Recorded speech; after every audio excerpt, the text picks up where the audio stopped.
in this video, I'm going to join the many people who are already speculating on what could be coming to Universal Studios UK when it opens in 2031. Right.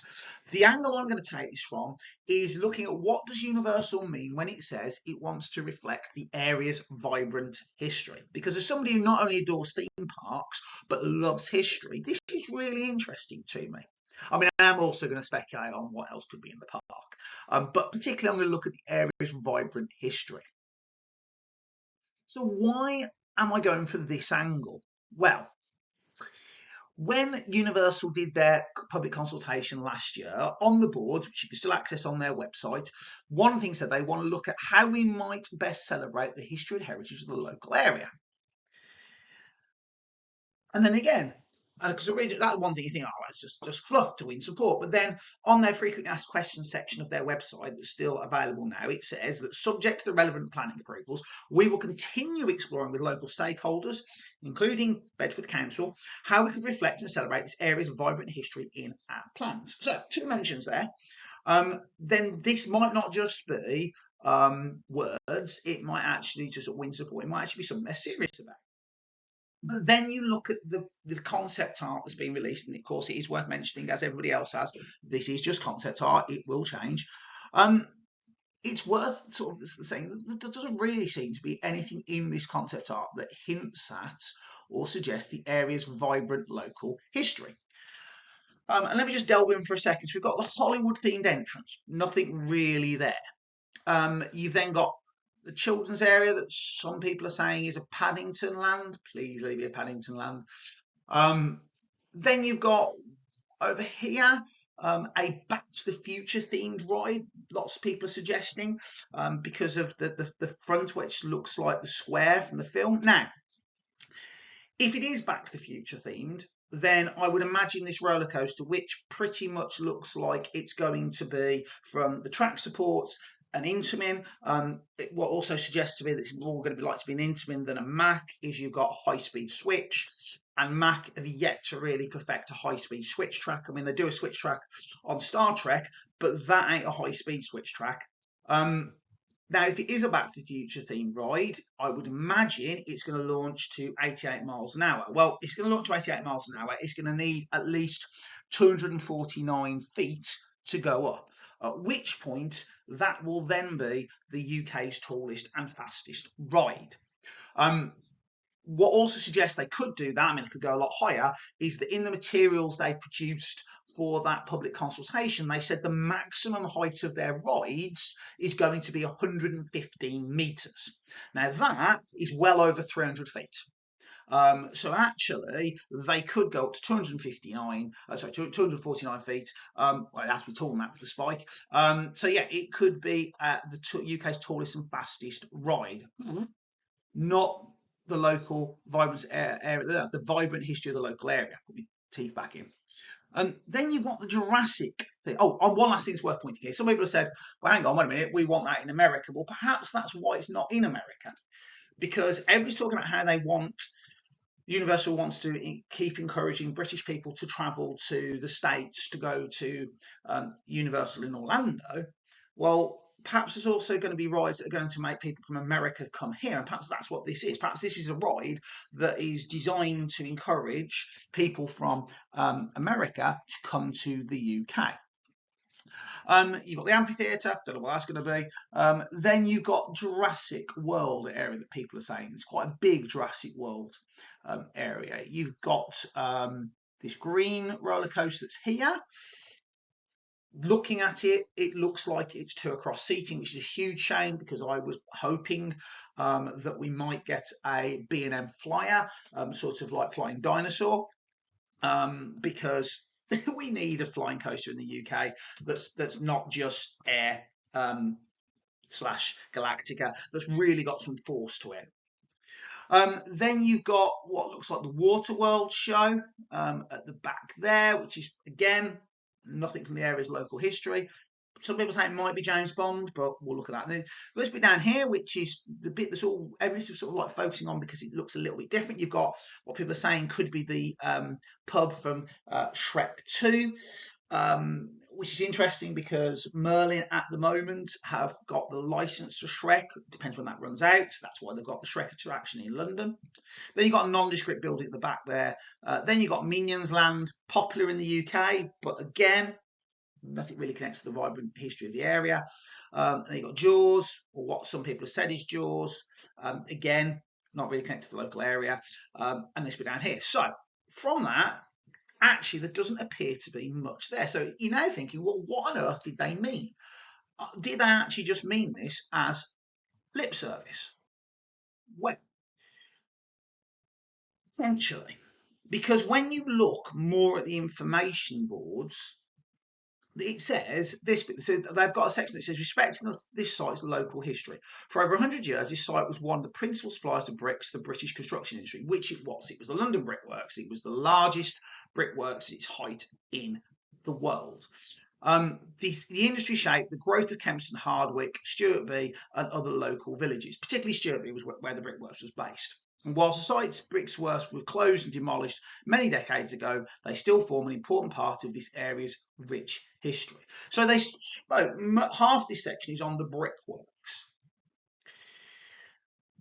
So when they're saying the rich history, they're meaning the brickworks.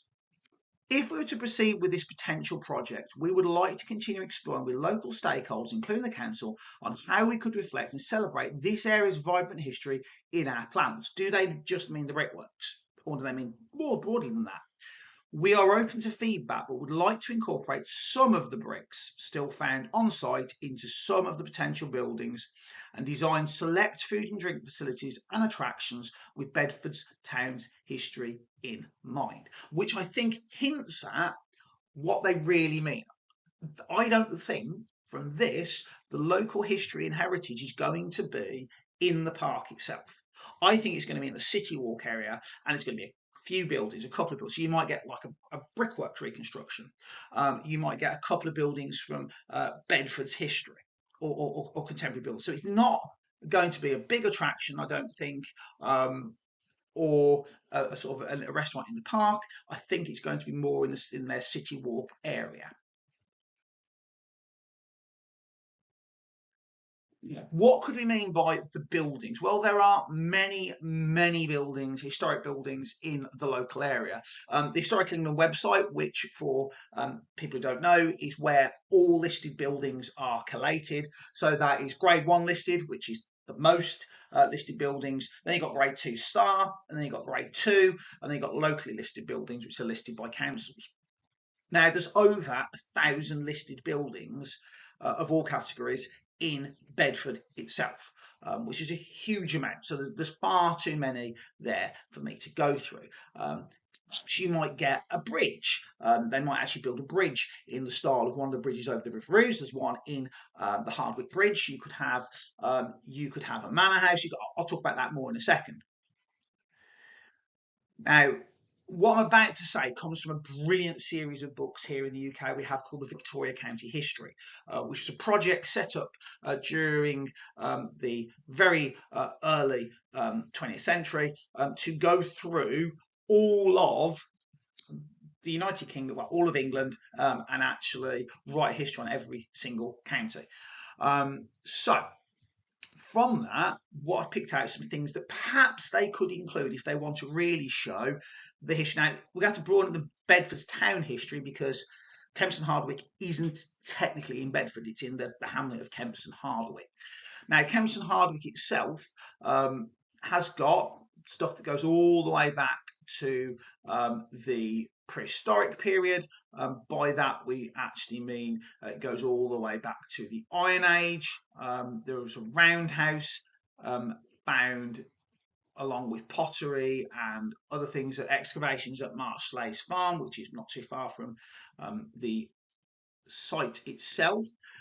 You've then got the fact that Kempston Hardwick becomes, well, it's not really listed in the Domesday Book. It only becomes Kempston Hardwick in the 13th century.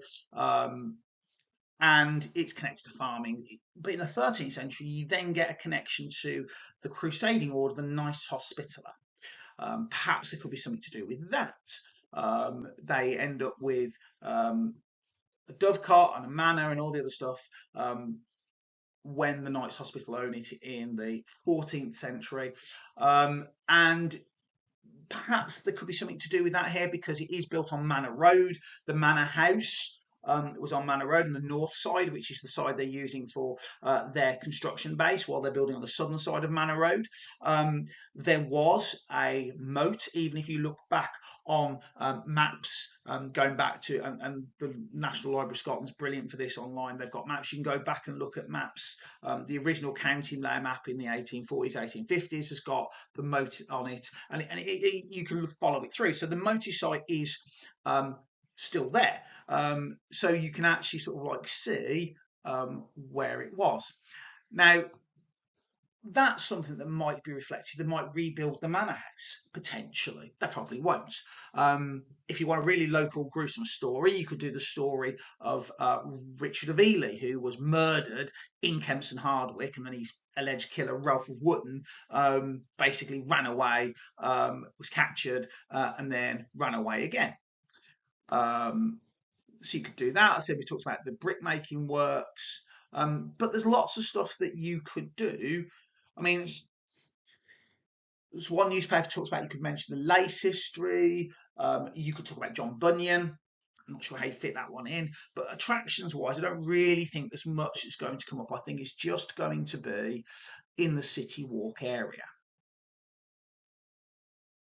Now, if it was down to me, what would I include in the park if I really want to show the local history and heritage, and also more widely a British connection? So, local history, you could talk about Cardington airship ships, and there is a film connection there. Lots of films use the Cardington airships for sound stages. That includes things like The Dark Knight. So lots of films have been filmed there. So you could use that, but they won't. Bletchley Park is 16 miles from the site that Universal have purchased. Now, Bletchley Park, the base of decoding in World War II, would be a brilliant theme for a ride or a show. However,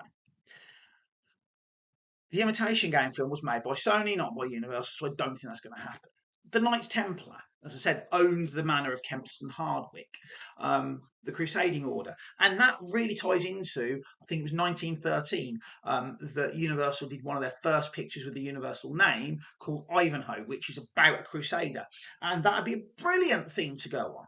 However, are they going to do something about the Crusades? That would alienate people of different backgrounds. So actually, are they going to do that? Probably not.